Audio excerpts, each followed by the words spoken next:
The Legend of Sleepy Hollow by Washington Irving. Found among the papers of the late Dietrich Knickerbocker. A pleasing land of drowsy head it was, of dreams that wave before the half-shut eye, and of gay castles in the clouds that pass, forever flushing round a summer sky. From Castle of Indolence. In the bosom of one of those spacious coves which indent the eastern shore of the Hudson, at that broad expansion of the river denominated by the ancient Dutch navigators the Tappan Zee, and where they always prudently shortened sail and implored the protection of St. Nicholas when they crossed, there lies a small market town or rural port, which by some is called Greensburg, but which is more generally and properly known by the name of Tarrytown. This name was given, we are told, in former days by the good housewives of the adjacent country, from the inveterate propensity of their husbands to linger about the village tavern on market days. Be that as it may, I do not vouch for the fact, but merely advert to it, for the sake of being precise and authentic. Not far from this village, perhaps about 2 miles, there is a little valley, or rather lap of land among high hills, which is one of the quietest places in the whole world. A small brook glides through it, with just murmur enough to lull one into repose, and the occasional whistle of a quail or tapping of a woodpecker is almost the only sound that ever breaks in upon the uniform tranquillity. I recollect that when a stripling my first exploit in squirrel shooting was in a grove of tall walnut trees that shades one side of the valley. I had wandered into it at noontime, when all nature is peculiarly quiet, and was startled by the roar of my own gun as it broke the Sabbath stillness around, and was prolonged and reverberated by the angry echoes. If ever I should wish for a retreat whither I might steal from the world and its distractions, and dream quietly away the remnant of a troubled life, I know of none more promising than this little valley. From the listless repose of the place, and the peculiar character of its inhabitants, who are descendants from the original Dutch settlers, this sequestered glen has long been known by the name of Sleepy Hollow, and its rustic lads are called the Sleepy Hollow boys throughout all the neighbouring country. A drowsy, dreamy influence seems to hang over the land, and to pervade the very atmosphere. Some say that the place was bewitched by a high German doctor during the early days of the settlement; others, that an old Indian chief, the prophet or wizard of his tribe, held his powwows there before the country was discovered by Master Henrik Hudson. Certain it is that the place still continues under the sway of some witching power that holds a spell over the minds of the good people, causing them to walk in a continual reverie. They are given to all kinds of marvellous beliefs, are subject to trances and visions, and frequently see strange sights, and hear music and voices in the air. The whole neighbourhood abounds with local tales, haunted spots, and twilight superstitions. Stars shoot and meteors glare oftener across the valley than in any other part of the country, and the nightmare, with her whole ninefold, seems to make it the favourite scene of her gambols. The dominant spirit, however, that haunts this enchanted region, and seems to be commander-in-chief of all the powers of the air, is the apparition of a figure on horseback, without a head. It is said by some to be the ghost of a Hessian trooper, whose head had been carried away by a cannon-ball in some nameless battle during the Revolutionary War, and who is ever and anon seen by the country folk hurrying along in the gloom of night, as if on the wings of the wind. His haunts are not confined to the valley, but extend at times to the adjacent roads, and especially to the vicinity of a church at no great distance. Indeed, certain of the most authentic historians of these parts, who have been careful in collecting and collating the floating facts concerning this spectre, allege that, the body of the trooper having been buried in the churchyard, the ghost rides forth to the scene of battle in nightly quest of his head, and that the rushing speed with which he sometimes passes along the hollow, like a midnight blast, is owing to his being belated and in a hurry to get back to the churchyard before daybreak. Such is the general purport of this legendary superstition, which has furnished materials for many a wild story in that region of shadows, and the spectre is known at all the country firesides by the name of the Headless Horseman of Sleepy Hollow. It is remarkable that the visionary propensity I have mentioned is not confined to the native inhabitants of the valley, but is unconsciously imbibed by every one who resides there for a time. However wide awake they may have been before they entered that sleepy region, they are sure, in a little time, to inhale the witching influence of the air, and begin to grow imaginative, to dream dreams, to see apparitions. I mention this peaceful spot with all possible laud, for it is in such little retired Dutch valleys, found here and there embosomed in the great state of New York, that population, manners, and customs remain fixed, while the great torrent of migration and improvement, which is making such incessant changes in other parts of this restless country, sweeps by them unobserved.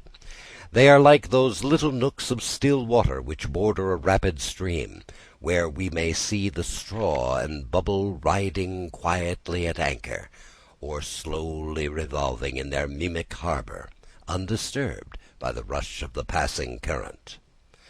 Though many years have elapsed since I trod the drowsy shades of Sleepy Hollow, yet I question whether I should not still find the same trees and the same families vegetating in its sheltered bosom. In this by-place of nature there abode, in a remote period of American history, that is to say, some 30 years since, a worthy wight of the name of Ichabod Crane, who sojourned, or, as he expressed it, tarried, in Sleepy Hollow, for the purpose of instructing the children of the vicinity. He was a native of Connecticut, a state which supplies the Union with pioneers for the mind as well as for the forest, and sends forth yearly its legions of frontier woodmen and country schoolmasters. The cognomen of Crane was not inapplicable to his person. He was tall, but exceedingly lank, with narrow shoulders, long arms and legs, hands that dangled a mile out of his sleeves, feet that might have served for shovels, and his whole frame most loosely hung together. His head was small and flat at top, with huge ears, large green glassy eyes, and a long snipe nose, so that it looked like a weathercock perched atop his spindle neck to tell which way the wind blew. To see him striding along the profile of a hill on a windy day, with his clothes bagging and fluttering about him, one might have mistaken him for the genius of famine descending upon the earth, or some scarecrow eloped from a cornfield. His schoolhouse was a low building of one large room, rudely constructed of logs, the windows partly glazed and partly patched with leaves of old copybooks.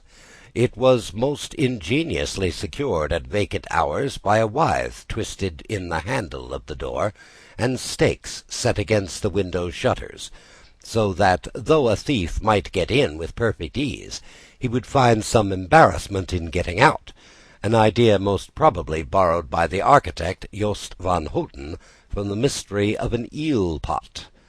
The schoolhouse stood in a rather lonely but pleasant situation, just at the foot of a woody hill, with a brook running close by, and a formidable birch tree growing at one end of it.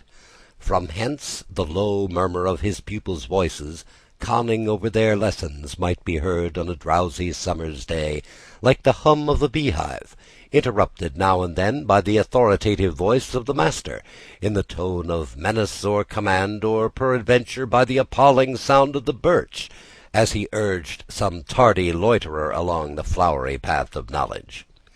Truth to say, he was a conscientious man, and ever bore in mind the golden maxim, "Spare the rod and spoil the child." Ichabod Crane's scholars certainly were not spoiled. I would not have it imagined, however, that he was one of those cruel potentates of the school who joy in the smart of their subjects. On the contrary, he administered justice with discrimination rather than severity, taking the burden off the backs of the weak and laying it on those of the strong. Your mere puny stripling, that winced at the least flourish of the rod, was passed by with indulgence, but the claims of justice were satisfied by inflicting a double portion on some little tough, wrong-headed, broad-skirted Dutch urchin, who sulked and swelled and grew dogged and sullen beneath the birch. All this he called doing his duty by their parents, and he never inflicted a chastisement without following it by the assurance, so consolatory to the smarting urchin, that he would remember it and thank him for it the longest day he had to live. When school hours were over, he was even the companion and playmate of the larger boys, and on holiday afternoons would convoy some of the smaller ones home, who happened to have pretty sisters or good housewives for mothers, noted for the comforts of their cupboard. Indeed, it behooved him to keep on good terms with his pupils. The revenue arising from his school was small, and would have been scarcely sufficient to furnish him with a daily bread, for he was a huge feeder, and though lank, he had the dilating powers of an anaconda. But to help out his maintenance, he was, according to country custom in those parts, boarded and lodged at the houses of the farmers whose children he instructed. With these he lived successively a week at a time, thus going the rounds of the neighbourhood with all his worldly effects tied up in a cotton handkerchief. That all this might not be too onerous on the purses of his rustic patrons, who are apt to consider the costs of schooling a grievous burden, and schoolmasters as mere drones, he had various ways of rendering himself both useful and agreeable. He assisted the farmers occasionally in the lighter labours of their farms, helped to make hay, mended the fences, took the horses to water, drove the cows from pasture, and cut wood for the winter fire. He laid aside, too, all the dominant dignity and absolute sway with which he lorded it in his little empire, the school, and became wonderfully gentle and ingratiating. He found favour in the eyes of the mothers by petting the children, particularly the youngest, and like the lion bold, which whilom so magnanimously the lamb did hold, he would sit with a child upon one knee, and rock a cradle with his foot for hours together. In addition to his other vocations, he was the singing master of the neighbourhood, and picked up many bright shillings by instructing the young folks in psalmody.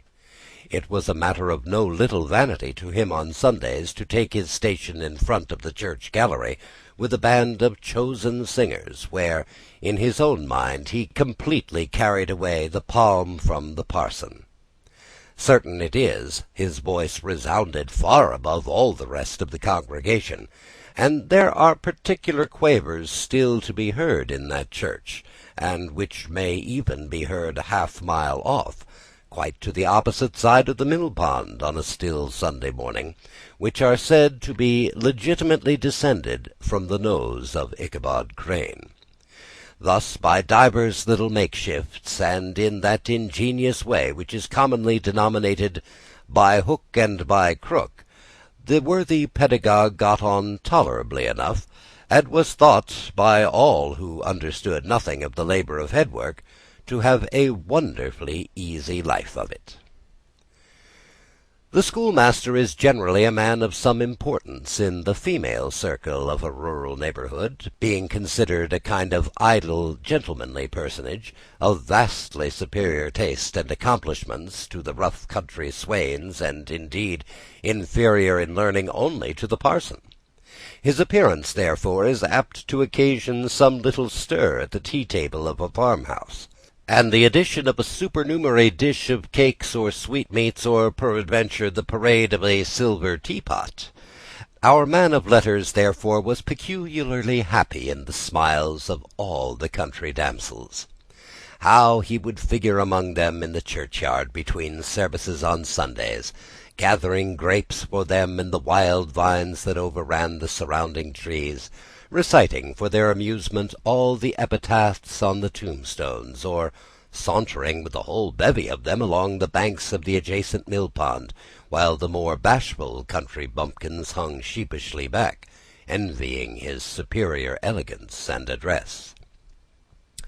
From his half-itinerant life, also, he was a kind of travelling gazette, carrying the whole budget of local gossip from house to house, so that his appearance was always greeted with satisfaction.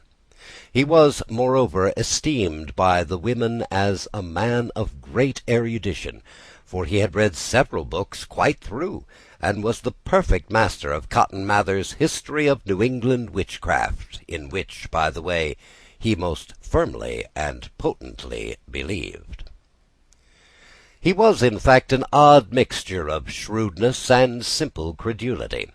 His appetite for the marvellous and his powers of digesting it were equally extraordinary, and both had been increased by his residence in this spell-bound region. No tale was too gross or monstrous for this capricious swallow. It was often his delight, after his school was dismissed in the afternoon, to stretch himself on the rich bed of clover bordering the little brook that whimpered by his schoolhouse, and there con over old Mather's direful tales, until the gathering dusk of evening made the printed page a mere mist before his eyes. Then, as he wended his way by swamp and stream and awful woodland to the farmhouse where he happened to be quartered, every sound of nature, at that witching hour, fluttered and excited imagination. The moan of the whippoorwill from the hillside, the boding cry of the tree-toad, that harbinger of storm, the dreary hooting of the screech-owl, or the sudden rustling in the thicket of birds frightened from their roost. The fireflies, too, which sparkled most vividly in the darkest place, now and then startled him, as one of uncommon brightness would stream across his path, and if, by chance, a huge blockhead of a beetle came winging his blundering flight against him, the poor varlet was ready to give up the ghost with the idea that he was struck with a witch's token. His only resource on such occasions, either to drown thought or drive away evil spirits, was to sing psalm tunes, and the good people of Sleepy Hollow, as they sat by their doors of an evening, were often filled with awe at hearing his nasal melody, in linked sweetness long drawn out, floating from the distant hill or along the dusky road. Another of his sources of fearful pleasure was to pass long winter evenings with the old Dutch wives, as they sat spinning by the fire, with a row of apples roasting and spluttering along the hearth, and to listen to their marvellous tales of ghosts and goblins, and haunted fields, and haunted brooks, and haunted bridges, and haunted houses, and particularly of the headless horseman, or galloping Hessian of the Hollow, as they sometimes called him. He would delight them equally by his anecdotes of witchcraft, and of the direful omens and portentous sights and sounds in the air, which prevailed in the earlier times of Connecticut, and would frighten them woefully with speculations upon comets and shooting stars, and with the alarming fact that the world did absolutely turn around, and that they were half the time topsy-turvy. But if there were a pleasure in all this, while cuddling in the chimney-corner of a chamber that was all of a ruddy glow from the crackling wood fire, and where, of course, no spectre dared to show its face, it was dearly purchased by the terrors of his subsequent walk homeward. What fearful shapes and shadows beset this path, amid the dim and ghastly glare of a snowy night! With what wistful look did he eye every trembling ray of light streaming across the waste fields from some distant window! How often was he appalled by some shrub covered with snow, which, like a sheeted spectre, beset his very path! How often did he shrink with curdling awe at the sound of his own steps on the frosty crust beneath his feet, and dread to look over his shoulder, lest he should behold some uncouth being tramping close behind him! And how often was he thrown into complete dismay by some rushing blast, howling among the trees, in the idea that it was the galloping Hessian of one of his nightly scourings!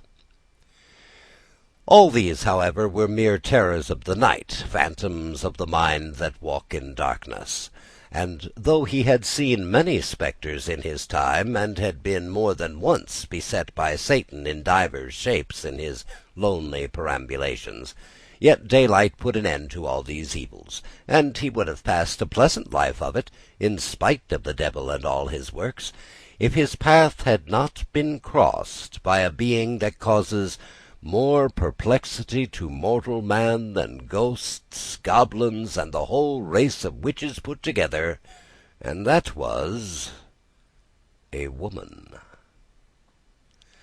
Among the musical disciples who assembled one evening each week to receive his instructions in psalmody was Katrina van Tassel, the daughter and only child of a substantial Dutch farmer. She was a blooming lass of fresh 18, plump as a partridge, ripe and melting, and rosy-cheeked as one of her father's peaches, and universally famed, not merely for her beauty, but her vast expectations. She was, withal, a little of a coquette, as might be perceived even in her dress, which was a mixture of ancient and modern fashions, as most suited to set off her charms. She wore the ornaments of pure yellow gold which her great-great-grandmother had brought over from Saardam, the tempting stomacher of the olden time, and withal a provokingly short petticoat, to display the prettiest foot and ankle in the country round. Ichabod Crane had a soft and foolish heart towards the sex, and it is not to be wondered that so tempting a morsel soon found favour in his eyes, more especially after he had visited her in her paternal mansion. Old Baltus van Tassel was a perfect picture of a thriving, contented, liberal-hearted farmer. He seldom, it is true, sent either his eyes or his thoughts beyond the boundaries of his own farm, but within those everything was snug, happy, and well-conditioned. He was satisfied with his wealth, but not proud of it, and piqued himself upon the hearty abundance rather than the style in which he lived.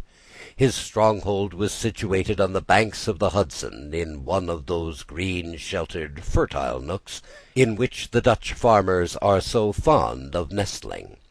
A great elm tree had spread its broad branches over it, at the foot of which bubbled up a spring of the softest and sweetest water, in a little well formed of a barrel, and then stole sparkling away through the grass to a neighbouring brook that babbled among the alders and dwarf willows. Hard by the farmhouse was a vast barn that might have served for a church, every window and crevice of which seemed bursting forth with the treasures of the farm. The flail was busily resounding within it from morning till night. Swallows and martins skimmed twittering about the eaves, and rows of pigeons, some with one eye turned up as if watching the weather, some with their heads under their wings or buried in their bosoms, and others swelling and cooing and bowing about their dames, were enjoying the sunshine on the roof.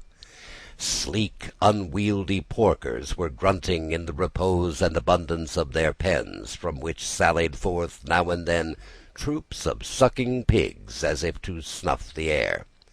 A stately squadron of snowy geese were riding in an adjoining pond, convoying whole fleets of ducks. Regiments of turkeys were gobbling through the farmyard, and guinea fowls fretting about it, like ill-tempered housewives with their peevish, discontented cry. Before the barn door strutted the gallant cock, that pattern of a husband, a warrior, and a fine gentleman, clapping his burnished wings and crowing in the pride and gladness of his heart, sometimes tearing up the earth with his feet, and then generously calling his ever-hungry family of wives and children to enjoy the rich morsel which he had discovered. The pedagogue's mouth watered as he looked upon this sumptuous promise of luxurious winter fare. In his devouring mind's eye he pictured to himself every roasting pig running about with a pudding in his belly and an apple in his mouth.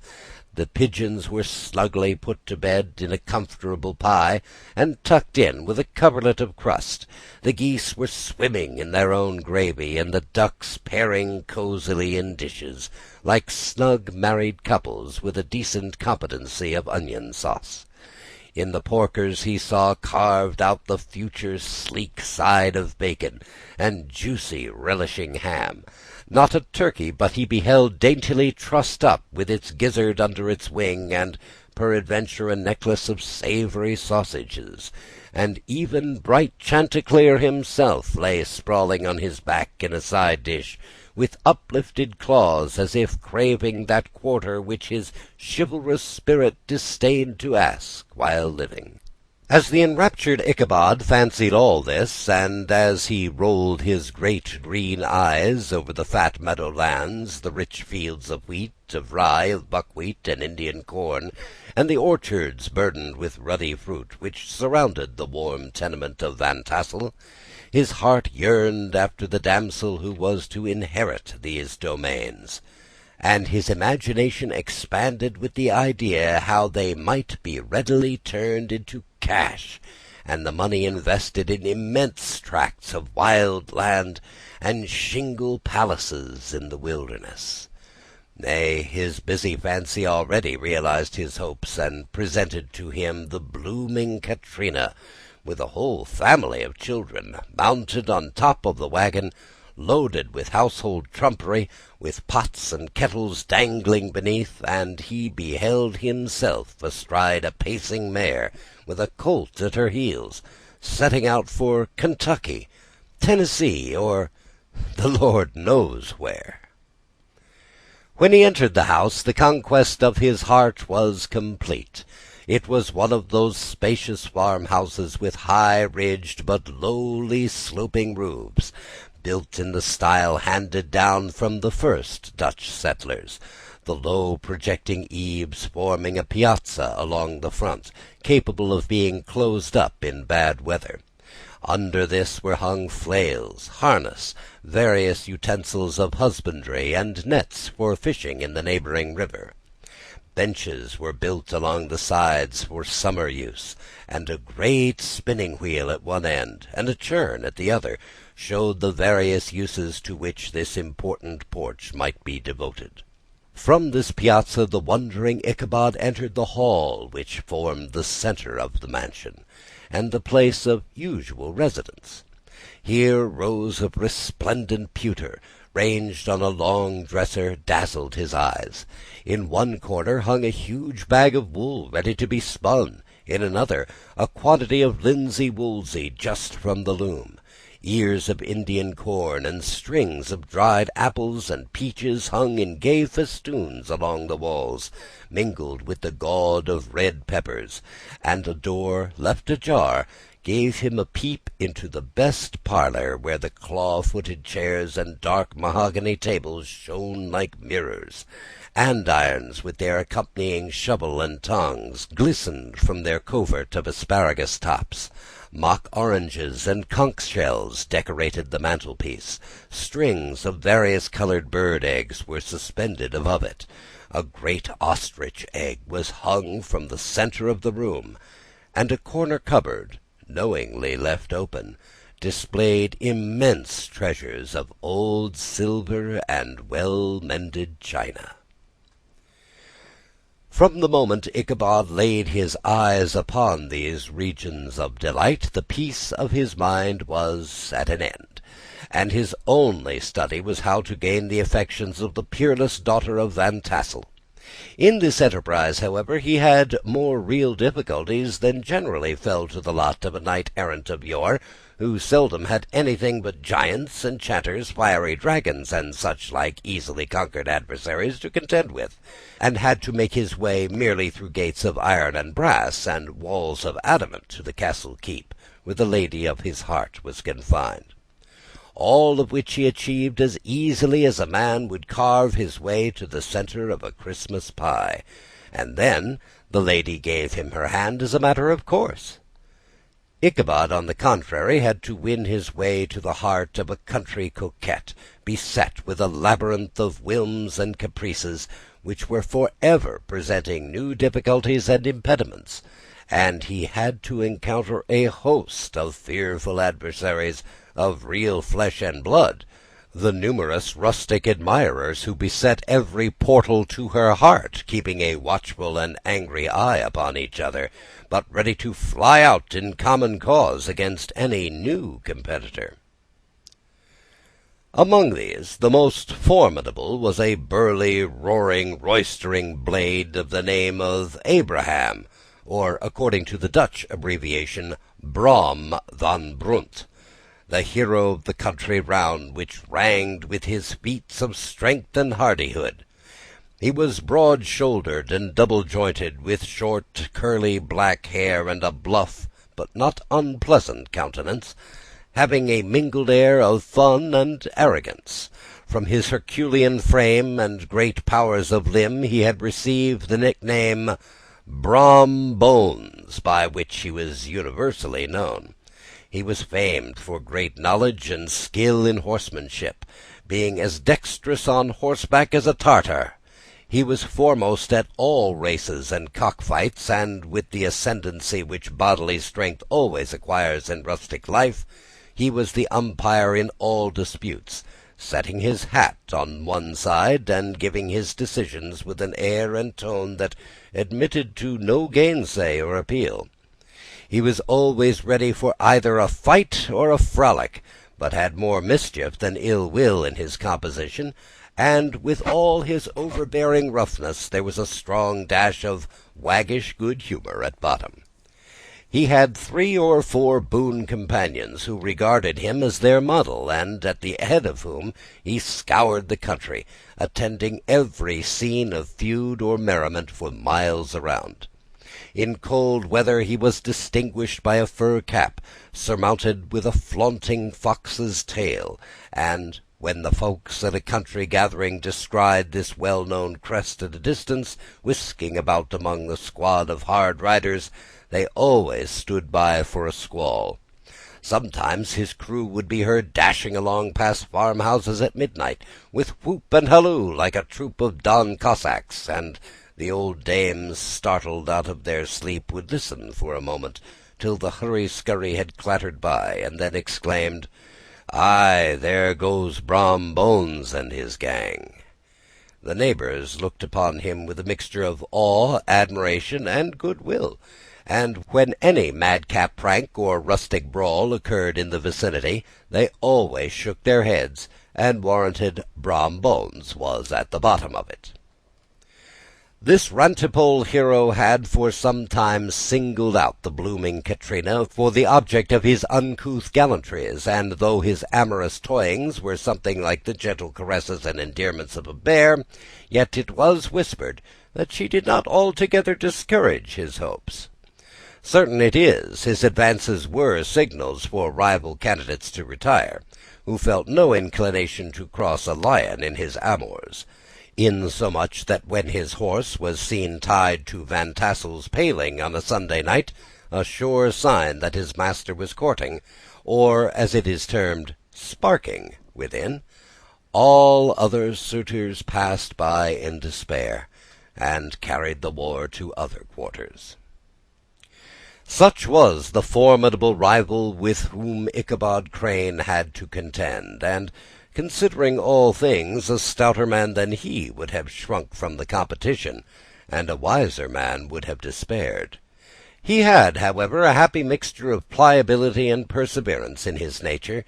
He was in form and spirit like a supple jack, yielding but tough.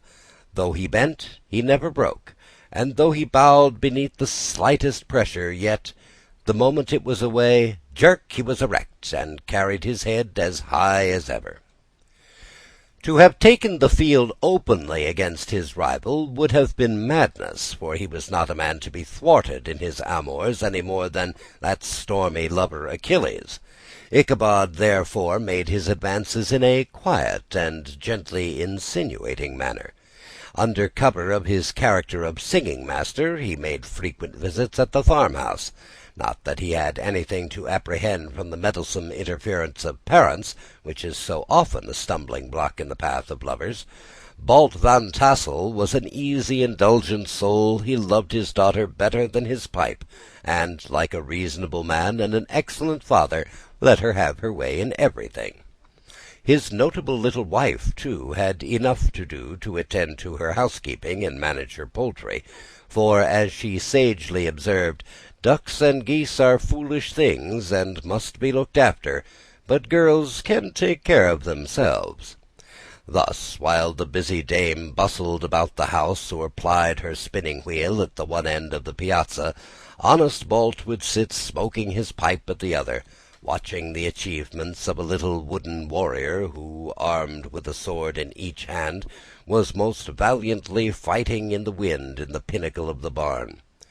In the meantime, Ichabod would carry on his suit with the daughter by the side of the spring under the great elm, or sauntering along in the twilight, that hour so favourable to the lover's eloquence. I profess not to know how women's hearts are wooed and won. To me they have always been matters of riddle and admiration. Some seem to have but one vulnerable point or door of access, while others have 1,000 avenues, and may be captured in 1,000 different ways.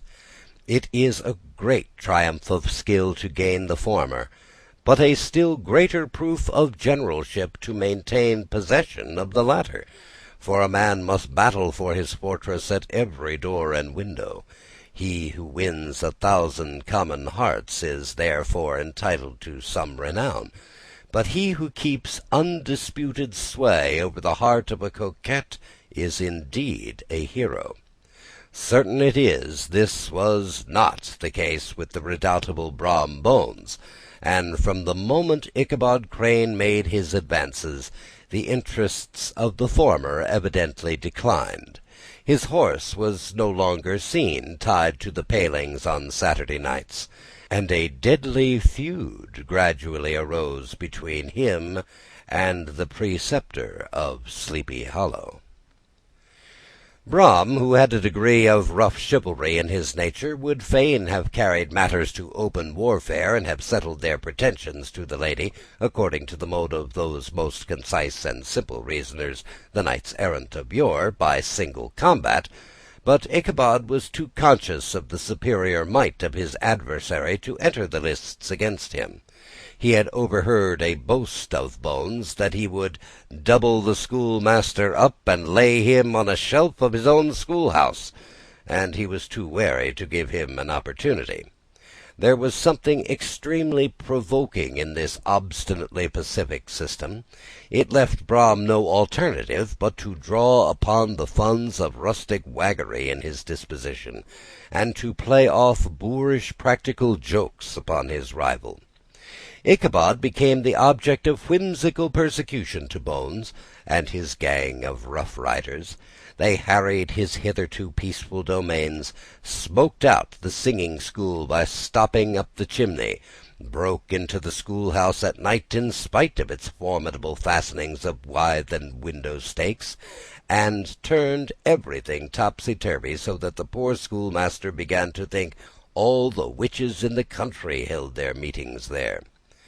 But what was still more annoying, Brom took all the opportunities of turning him into ridicule in the presence of his mistress, and a scoundrel dog whom he taught to whine in the most ludicrous manner, and introduced as a rival of Ichabod's to instruct her in psalmody.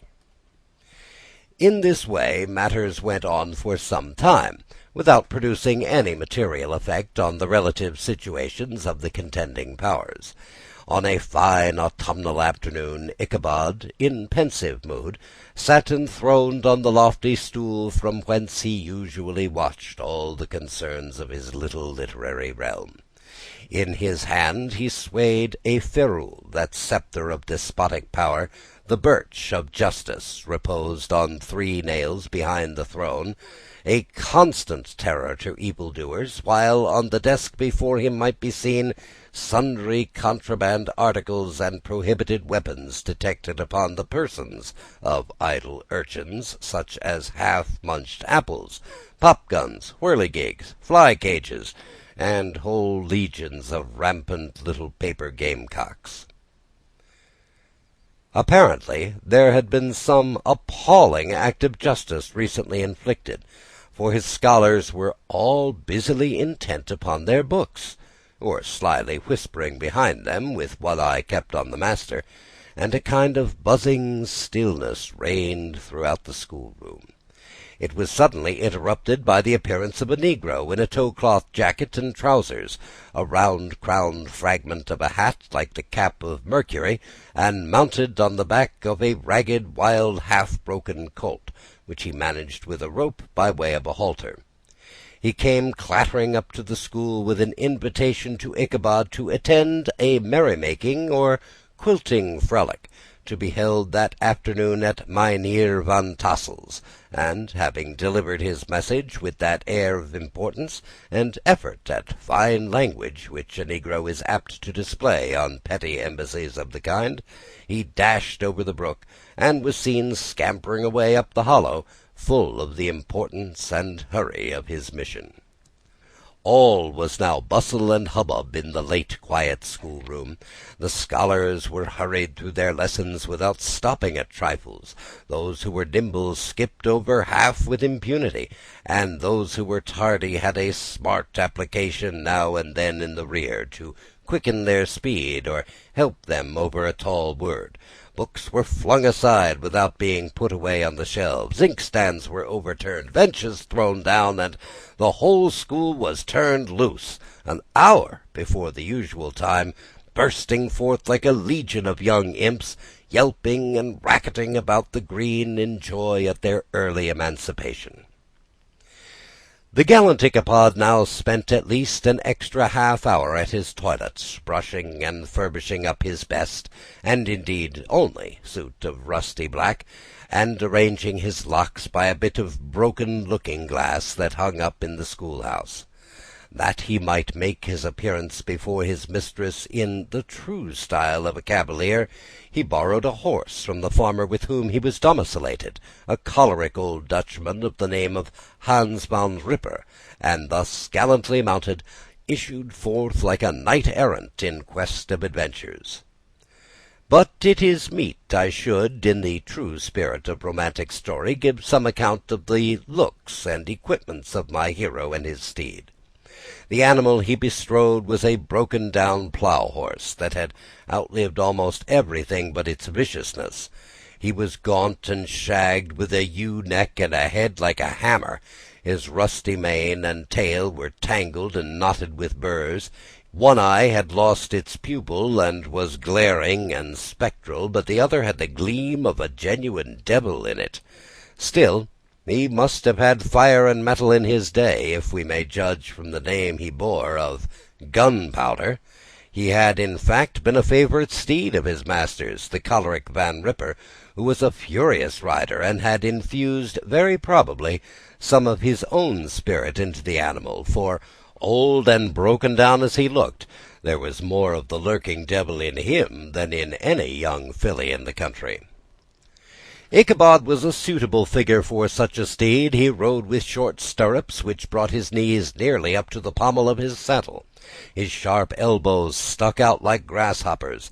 He carried his whip perpendicularly in his hand like a sceptre, and as his horse jogged on, the motion of his arms was not unlike the flapping of a pair of wings. A small wool hat rested at the top of his nose, for so his scanty strip of forehead might be called, and the skirts of his black coat fluttered out almost to the horse's tail. Such was the appearance of Ichabod and his steed as they shambled out of the gate of Hans Van Ripper, and it was altogether such an apparition as is seldom to be met with in broad daylight. It was, as I have said, a fine autumnal day. The sky was very clear and serene, and nature wore that rich and golden livery which we always associate with the idea of abundance. The forests had put on their sober brown and yellow, while some trees of the tenderer kind had been nipped by the frosts into brilliant dyes of orange, purple, and scarlet. Streaming files of wild ducks began to make their appearance high in the air. The bark of the squirrel might be heard from the groves of beech and hickory nuts, and the pensive whistle of the quail at intervals from the neighbouring stubble field. The small birds were taking their farewell banquets. In the fullness of their revelry they fluttered, chirping and frolicking from bush to bush and tree to tree, capricious from the very profusion and variety around them. There was the honest cock-robin, the favourite game of stripling sportsmen, with its loud querulous note, and the twittering blackbirds flying in sable clouds, and the golden-winged woodpecker with his crimson crest, his broad black gorget and splendid plumage, and the cedar-bird with its red-tipped wings and yellow-tipped tail and its little Montero cap of feathers, and the blue-jay, that noisy coxcomb, in his gay light-blue coat and white underclothes, screaming and chattering, nodding and bobbing and bowing, and pretending to be on good terms with every songster of the grove. As Ichabod jogged slowly on his way, his eye, ever open to every symptom of culinary abundance, ranged with delight over the treasures of jolly autumn. On all sides he beheld vast store of apples, some hanging in oppressive opulence on the trees, some gathered into baskets and barrels for the market, others heaped up in rich piles for the cider press. Farther on he beheld great fields of Indian corn, with its golden ears peeping from their leafy coverts, and holding out the promise of cakes and hasty pudding, and the yellow pumpkins lying beneath them, turning up their fair round bellies to the sun, and giving ample prospects of the most luxurious of pies. And anon he passed the fragrant buckwheat fields, breathing the odour of the beehive, and as he beheld them, soft anticipations stole over his mind of dainty slapjacks, well buttered and garnished with honey or treacle by the delicate little dimpled hand of Caterina Van Tassel. Thus, feeding his mind with many sweet thoughts and sugared suppositions, he journeyed along the sides of a range of hills which look out upon some of the goodliest scenes of the mighty Hudson. The sun gradually wheeled his broad disk down in the west. The wide bosom of the Tappan Zee lay motionless and glassy, excepting that here and there a gentle undulation waved and prolonged the blue shadow in the distant mountain. A few amber clouds floated in the sky, without a breath of air to move them. The horizon was of a fine golden tint, changing gradually into a pure apple green, and from that into the deep blue of the mid-heaven. A slanting ray lingered on the woody crests of the precipices that overhung some parts of the river, giving greater depth to the dark grey and purple of their rocky sides. A sloop was loitering in the distance, dropping slowly down with the tide, her sail hanging uselessly against the mast, and as the reflection of the sky gleamed along the still water, it seemed as if the vessel was suspended in air. It was toward evening that Ichabod arrived at the castle of the Heer Van Tassel, which he found thronged with the pride and flower of the adjacent country. Old farmers, a spare leathern-faced race, in homespun coats and breeches, blue stockings, huge shoes, and magnificent pewter buckles. Their brisk, withered little dames, in close-crimped caps, long-waisted short gowns, homespun petticoats with scissors and pincushions, and gay calico pockets hanging on the outside, buxom lasses almost as antiquated as their mothers, excepting where a straw hat, a fine ribbon, or perhaps a white frock gave symptoms of city innovation. The sons in short, square-skirted coats, with rows of stupendous brass buttons, and their hair generally queued in the fashion of the times, especially if they could procure an eel skin for the purpose, it being esteemed throughout the country as a potent nourisher and strengthener of the hair. Brom Bones, however, was the hero of the scene, having come to the gathering on his favourite steed, Daredevil, a creature like himself, full of mettle and mischief, and which no one but himself could manage. He was, in fact, noted for preferring vicious animals, given to all kinds of tricks, which kept the rider in a constant risk of his neck, for he held a tractable, well-broken horse as unworthy of a lad of spirit. Fain would I pause to dwell upon the world of charms that burst upon the enraptured gaze of my hero as he entered the state parlour of Van Tassel's mansion. Not those of the bevy of buxom lasses, with their luxurious display of red and white, but the ample charms of a genuine Dutch country tea-table in the sumptuous time of autumn. Such heaped-up platters of cakes of various and almost indescribable kinds, known only to experienced Dutch housewives. There was the doughty doughnut, the tender olie koek, and the crisp and crumbling cruller. Sweet cakes and short cakes, ginger cakes and honey cakes, and the whole family of cakes. And then there were apple pies, and peach pies, and pumpkin pies, and besides slices of ham and smoked beef, and moreover delectable dishes of preserved plums, and peaches, and pears, and quinces, not to mention broiled shad and roasted chickens, together with bowls of milk and cream, all mingled higgledy-piggledy, pretty much as I have enumerated them, with the motherly teapot sending up its clouds of vapour from the mist. Heaven bless the mark! I want breath and time to discuss this banquet as it deserves, and am too eager to get on with my story.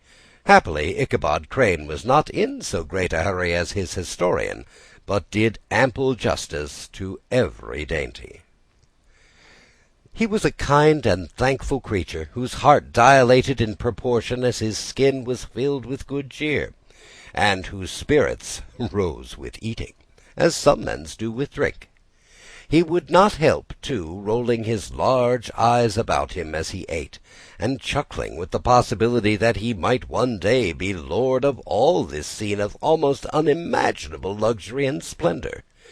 Then he thought how soon he'd turn his back upon the old schoolhouse, snap his fingers in the face of Hans Van Ripper and every other niggardly patron, and kick any itinerant pedagogue out the doors that he should dare to call him comrade.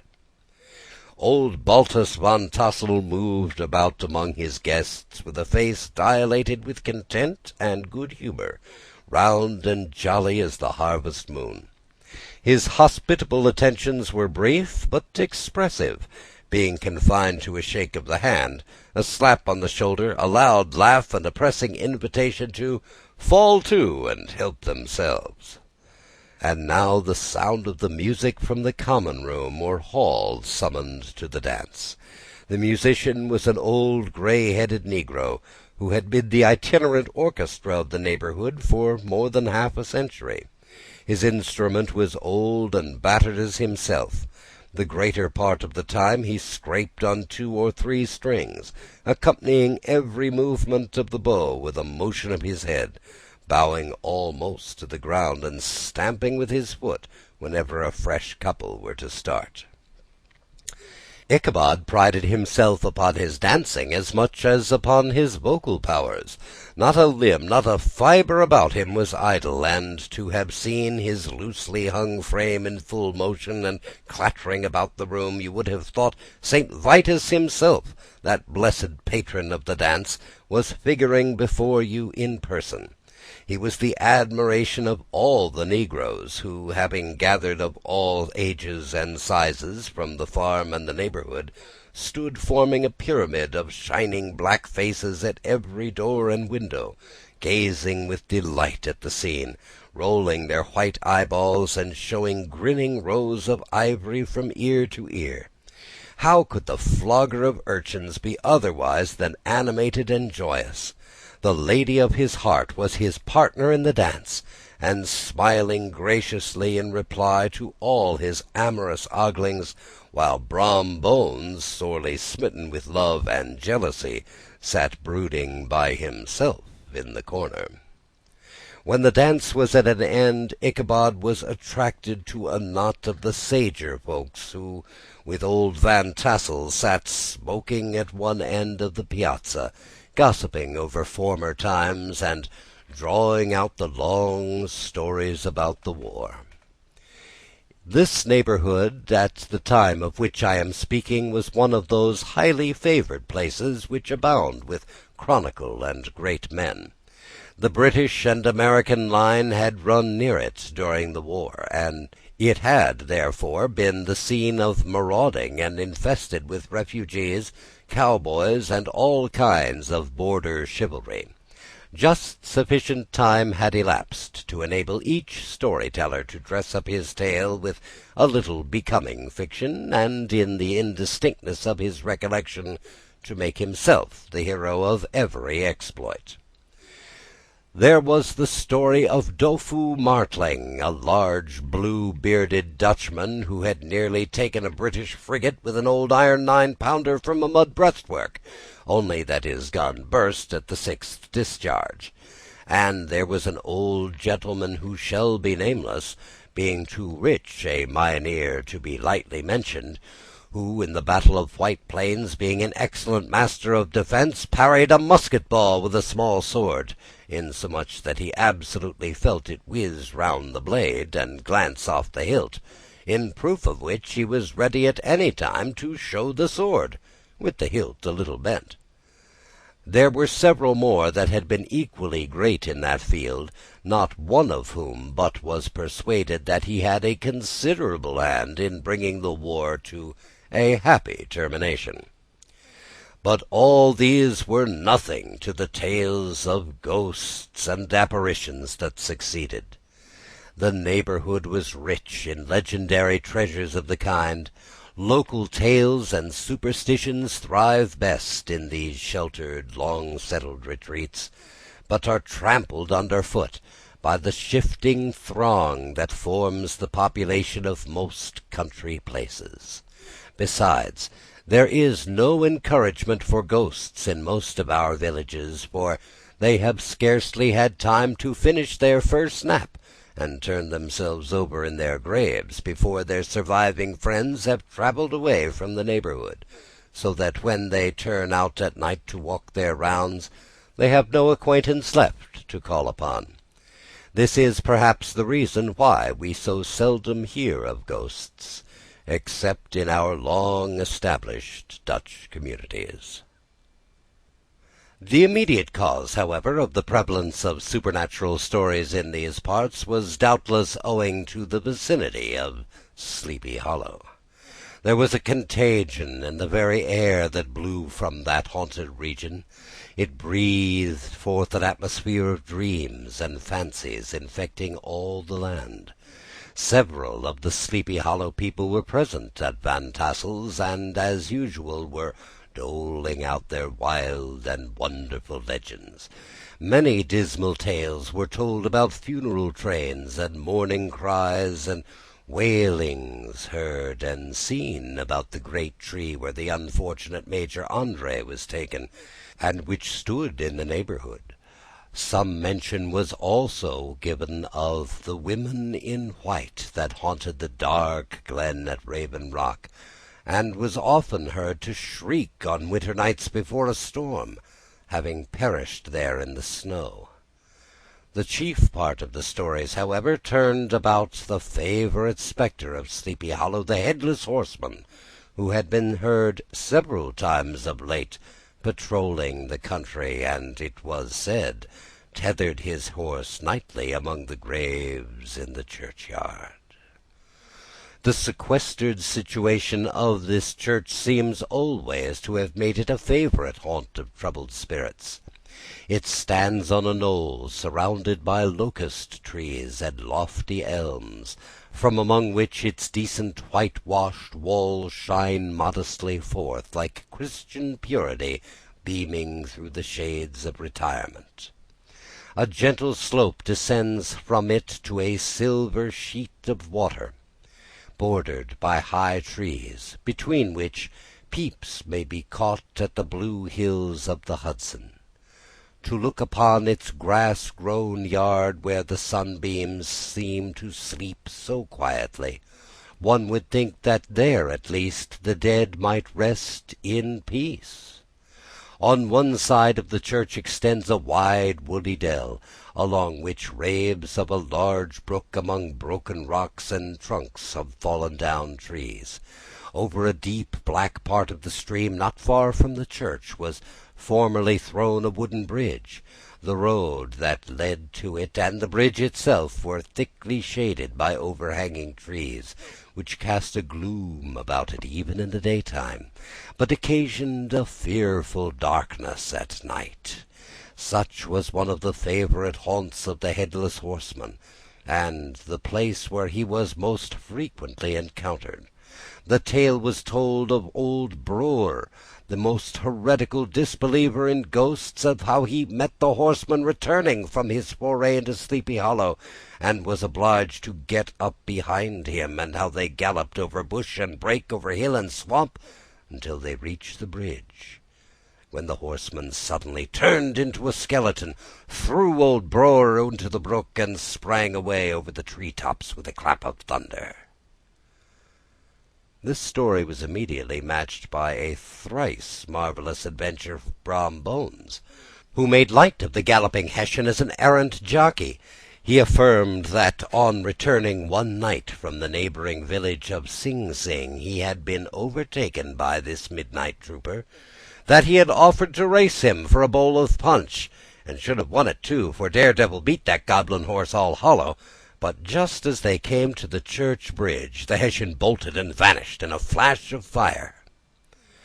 All these tales, told in that drowsy undertone with which men talk in the dark, the countenances of the listeners only now and then receiving a casual gleam from the glare of a pipe, sank deep in the mind of Ichabod.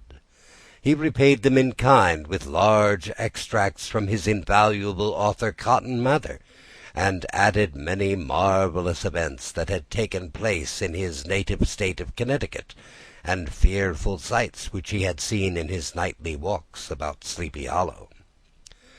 The revel now gradually broke up. The old farmers gathered together their families in their wagons, and were heard for some time rattling along the hollow roads and over the distant hills. Some of the damsels mounted on pillions behind their favourite swains, and their light-hearted laughter, mingling with the clatter of hoofs, echoed through the dark, silent woodlands, sounding fainter and fainter, until they gradually died away, and the late scene of noise and frolic was all silent and deserted. Ichabod only lingered behind, according to the custom of country lovers, to have a tete-a-tete with the heiress, fully convinced that he was now on the high road to success. What passed at this interview I will not pretend to say, for, in fact, I do not know. Something, however, I fear me, must have gone wrong, for he certainly sallied forth, after no very great interval, with an air quite desolate and chapfallen. Oh, these women! These women! Could that girl have been playing off any of her coquettish tricks? Was her encouragement of the poor pedagogue all a mere sham to secure her conquest of his rival? Heaven only knows, not I.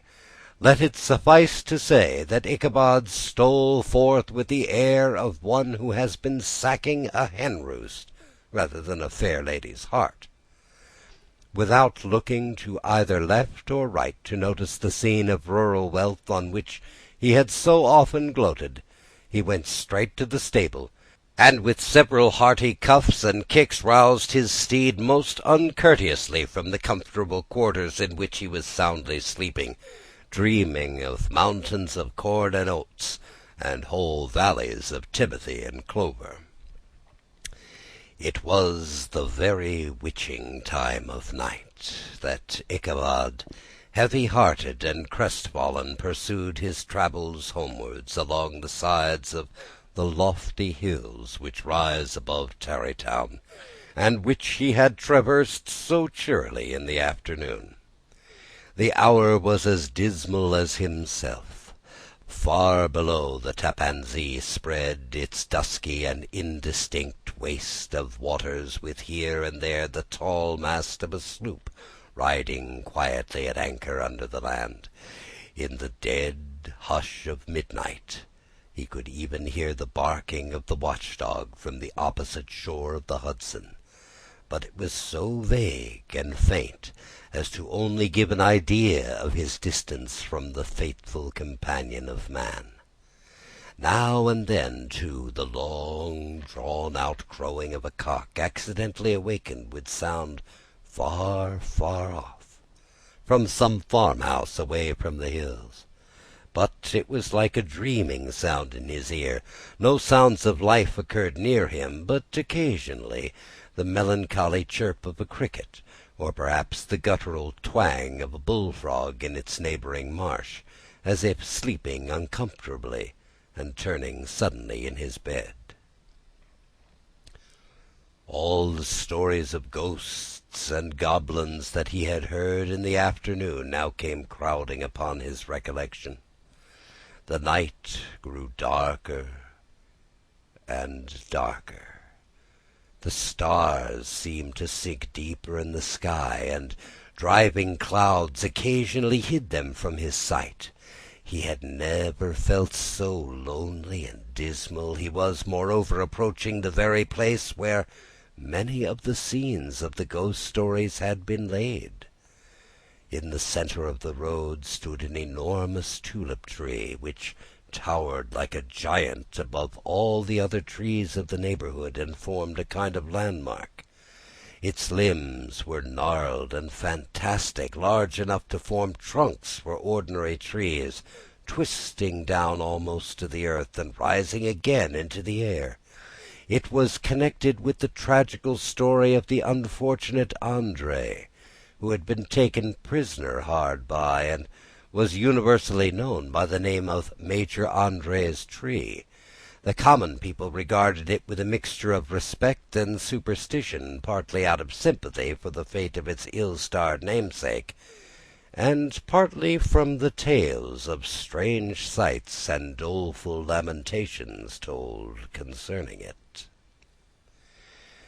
As Ichabod approached this fearful tree, he began to whistle. He thought his whistle was answered, but it was but a blast sweeping sharply through the dry branches. As he approached a little nearer, he thought he saw something white hanging in the midst of the trees. He paused and ceased whistling, but on looking more narrowly, he perceived that it was a place where the tree had been scathed by lightning, and the white wood laid bare. Suddenly he heard a groan. His teeth chattered, his knees smote against the saddle. It was but the rubbing of one huge bough upon another, as they were swayed about by the breeze. He passed the tree in safety, but new perils lay before him. About 100 yards from the tree, a small brook crossed the road and ran into a marshy and thickly wooded glen, known by the name of Wiley's Swamp. A few rough logs laid side by side served for a bridge over this stream. On that side of the road where the brook entered the wood, a group of oaks and chestnuts, matted thick with wild grapevines, threw a cavernous gloom over it. To pass this bridge was the severest trial. It was at this identical spot that the unfortunate Andre was captured, and under the covert of these chestnuts and vines were the sturdy yeomen concealed who surprised him. This has ever been considered a haunted stream, and fearful are the feelings of the schoolboy who has to pass it alone after dark. As he approached the stream, his heart began to thump. He summoned up, however, all his resolution, gave his horse half a score of kicks in the ribs, and attempted to dash briskly across the bridge. But instead of starting forward, the perverse old animal made a lateral movement, and ran broadside against the fence. Ichabod, whose fears increased with the delay, jerked the reins on the other side, and kicked lustily with the contrary foot. It was all in vain. His steed started, it is true, but it was only to plunge to the opposite side of the road into a new thicket of brambles and alder bushes.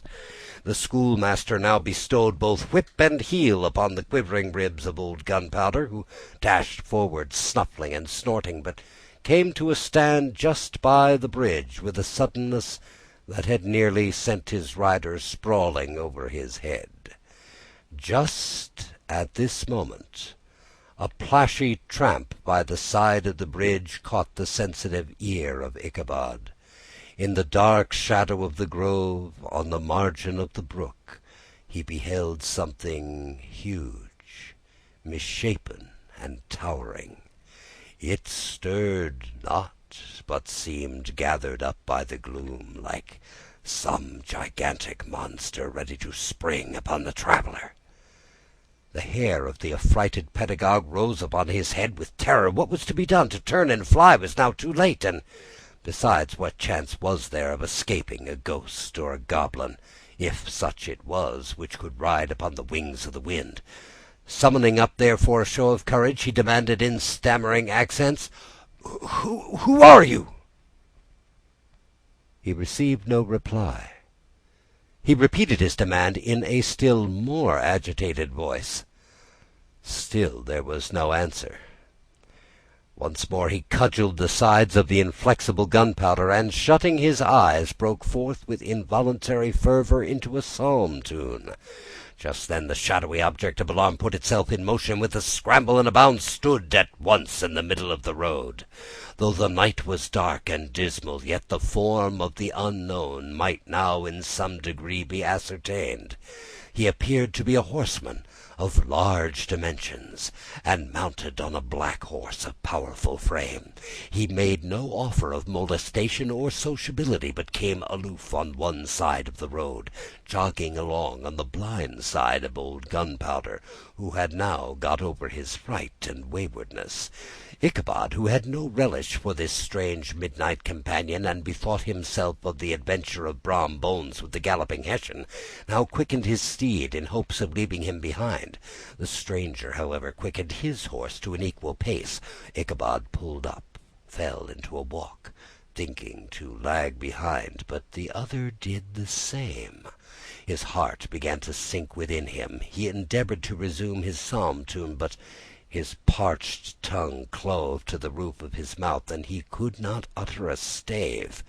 There was something in the moody and dogged silence of this portentous companion that was mysterious and appalling. It was soon fearfully accounted for. On mounting a rising ground which brought the figure of his fellow traveller in relief against the sky, gigantic in height and muffled in a cloak, Ichabod was horror-struck on perceiving that he was headless. But his horror was still more increased on observing that the head, which should have rested on his shoulders, was carried before him on the pommel of his saddle. His terror rose to desperation. He rained a shower of kicks and blows upon Gunpowder, hoping by sudden movement to give his companion the slip. But the spectre started full jump with him. Away then they dashed through the thick and thin, stones flying, sparks flashing at every bound. Ichabod's flimsy garments fluttered in the air as he stretched his long, lank body away over his horse's head in the eagerness of his flight. They had now reached the road which turns off to Sleepy Hollow, but Gunpowder, who seemed possessed with a demon, instead of keeping up it, made an opposite turn, and plunged headlong downhill to the left. This road leads through a sandy hollow shaded by trees for about a quarter of a mile, where it crosses the famous bridge of the Goblin story, and just beyond swells the green knoll on which stands the whitewashed church. As yet the panic of the steed had given his unskilful rider an apparent advantage in the chase, but just as he had got halfway through the hollow, the girths of the saddle gave way, and he felt it slipping under him. He seized it by the pommel and endeavored to hold it firm, but in vain, and he had just time to save himself by clasping old Gunpowder round the neck, when the saddle fell to the earth, and he heard it trampled underfoot by his pursuer. For a moment the terror of Hans Van Ripper's wrath passed across his mind, for it was his Sunday saddle. But this was no time for petty fears. The goblin was hard on his haunches, and, unskilful rider that he was, he had much ado to maintain his seat, sometimes slipping on one side and sometimes on another, and sometimes jolted on the high ridge of his horse's backbone with a violence that he verily feared would cleave him asunder. An opening in the trees now cheered him with the hopes that the church bridge was at hand. The wavering reflection of a silver star in the bosom of the brook told him he was not mistaken. He saw the walls of the church dimly glaring under the trees beyond. He recollected the place where Brom Bones's ghostly competitor has disappeared. "If I can but reach that bridge," thought Ichabod, "I am safe." Just then he heard the black steed panting and blowing close behind him, and even fancied that he felt its hot breath.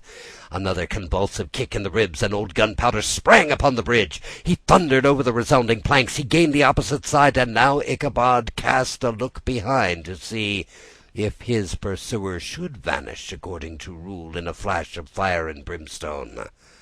Just then he saw the goblin rising in his stirrups, and in the very act of hurling his head at him. Ichabod endeavored to dodge the horrible missile, but too late. It encountered his cranium with a tremendous crash. He was tumbled headlong into the dust, and Gunpowder, the black steed, and the goblin rider all passed by like a whirlwind. The next morning the old horse was found without his saddle, and with the bridle under his feet, soberly cropping the grass at his master's gate. Ichabod did not make his appearance at breakfast. Dinner hour came, but no Ichabod. The boys assembled at the schoolhouse and strolled idly about the banks of the brook, but no schoolmaster. Hans Van Ripper began to feel some uneasiness about the fate of poor Ichabod and his saddle. An inquiry was set afoot, and after diligent investigation they came upon his traces. In one part of the road leading to the church he found the saddle trampled in the dirt. The tracks of horses' hoofs deeply dented the road, and evidently at furious speed were traced to the bridge, beyond which, on the bank of a broad part of the brook, where the water ran deep and black, was found the hat of the unfortunate Ichabod, and close beside it a shattered pumpkin. The brook was searched, but the body of the schoolmaster was not to be discovered. Hans Van Ripper, as executor of his estate, examined the bundle which contained all his worldly effects. They consisted of 2 shirts and a half, 2 socks for the neck, a pair of 2 worsted stockings, an old pair of corduroy small clothes, a rusty razor, a book of psalm tunes full of dog-ears, and a broken pitch-pipe. As to the books and furniture of the schoolhouse, they belonged to the community, excepting Cotton Mather's History of Witchcraft, a New England Almanac, and a book of dreams and fortune-telling, in which last was a sheet of foolscap, much scribbled and blotted in several fruitless attempts to make a copy of verses in honour of the heiress of Van Tassel. These magic books and the poetic scroll were forthwith consigned to the flames by Hans Van Ripper, who from that time forward determined to send his children no more to school, observing that he never knew any good came of that same reading and writing.